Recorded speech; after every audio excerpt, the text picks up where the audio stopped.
তুলে ধরবো আমরা। আমাদের সঙ্গে দেখুন 42-এর লড়াই, কথা হবে চোখে চোখ রেখে।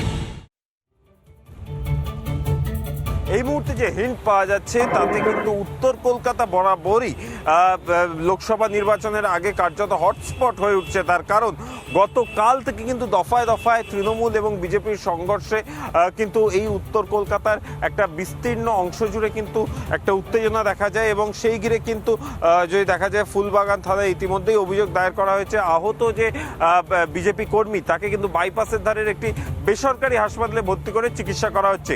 কিন্তু হঠাৎ করেই কিন্তু গতকাল রাত্রির বেলায় তার যে বোন, তার বোনের উপরেও কিন্তু আক্রমণ হয়, তাকেও কিন্তু মারধর করা হয়, তার মাথা ফাটিয়ে দেওয়া হয় এবং এরপরেই কিন্তু অভিযোগ দায়ের করা হয়। তারপরেই যেটা আজকে দেখা গেল যে ফুলবাগান থানার তরফ থেকে কিন্তু সেখানে সিসিটিভি ক্যামেরা বসানো হয়েছে এবং পুলিশি প্রহরার ব্যবস্থা করা হয়েছে। এই এলাকার যিনি বিজেপি প্রার্থী তিনিও কিন্তু জানাচ্ছেন যে রাজনৈতিকভাবে মোকাবিলা করতে না পেরে একটা ভয়ের বাতাবরণ তৈরি করে কিন্তু কার্যত তো বলা যেতে পারে যে তৃণমূল কংগ্রেস এই নির্বাচনকে প্রভাবিত করতে চাইছে এবং সেই জায়গা থেকে দাঁড়িয়ে যিনি বিজেপি প্রার্থী তাপস রায়, একসময় তারই পুরনো সতীর্থ, তার পুরনো দলের যিনি সতীর্থ রয়েছেন সুদীপ বন্দ্যোপাধ্যায়, তারা দুজন কিন্তু প্রতিদ্বন্দ্বিতা করছেন এবং সেই জায়গা থেকে দাঁড়িয়ে এই দুই পক্ষের মধ্যে কিন্তু একাধিকবার বিবাদ বা বিরোধ দেখা গেছে এবং সেখান থেকে দাঁড়িয়ে এই তাপস রায়ের যারা অনুগামীরা বা বিজেপির যারা সমর্থকরা তারা যেটা অভিযোগ করছেন যে তৃণমূল কংগ্রেস উত্তর কলকাতায় পায়ের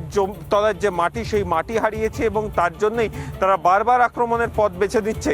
এবং গতকালের যে ঘটনা তাতে কিন্তু একই পরিবারের অর্থাৎ যে ভাই এবং বোন তারা দুজনেই কিন্তু আক্রান্ত হয়েছেন এবং যিনি বিজেপি কর্মী তার কিন্তু ইতিমধ্যেই বাইপাসের ধারে বেসরকারি হাসপাতালে চিকিৎসা চলছে এবং চিকিৎসকরা তাকে পর্যবেক্ষণে রেখেছেন। অন্যদিকে